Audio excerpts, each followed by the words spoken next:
Ini pertanyaan bagus nih ya.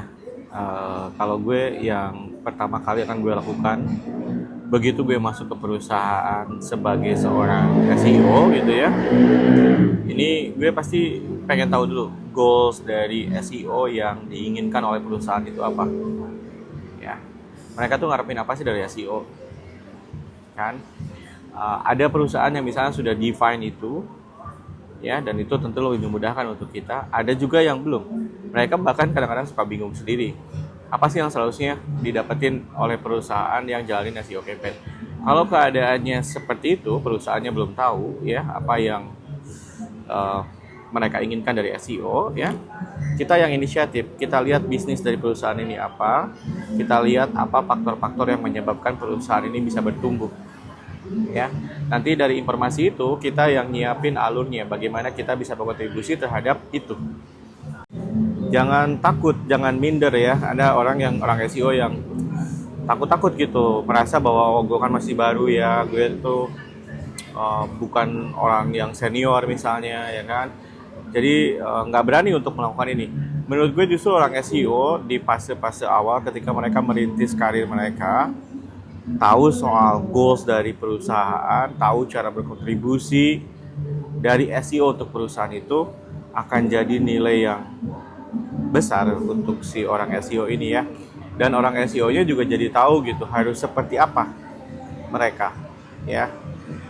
Jadi yang pertama itu ya, cari tahu dulu goals-nya apa. Perusahaannya tuh ingin apa sih dari SEO ya.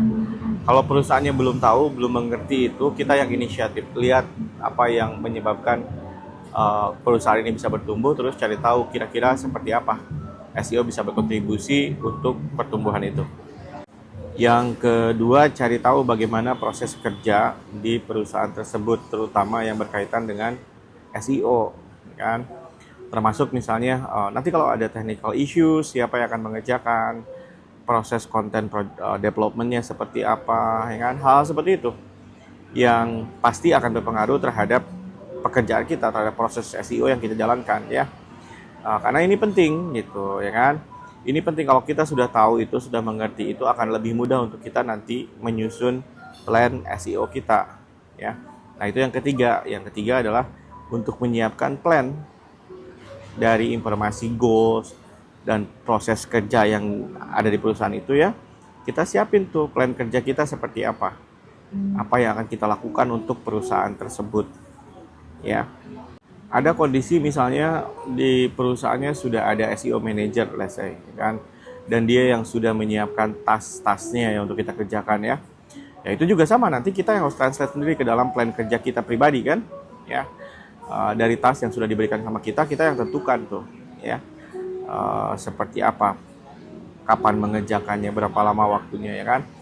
Ini yang harus kita milikin tuh, bukan milikin ya, kita latih ya kemampuan untuk bisa membuat plan seperti itu ya.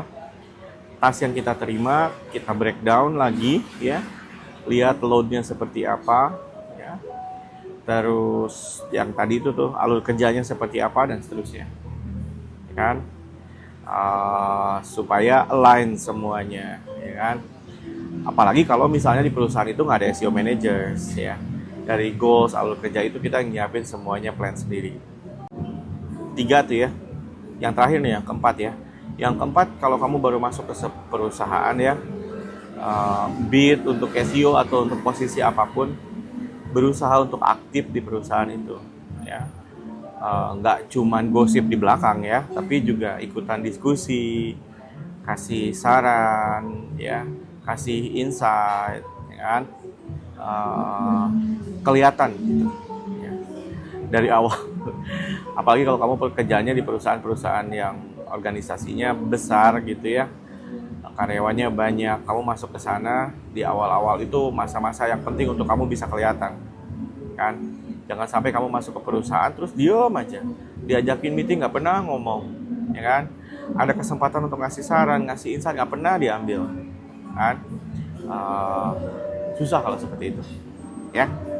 Itu aja 4 yang kamu lakukan di awal ya.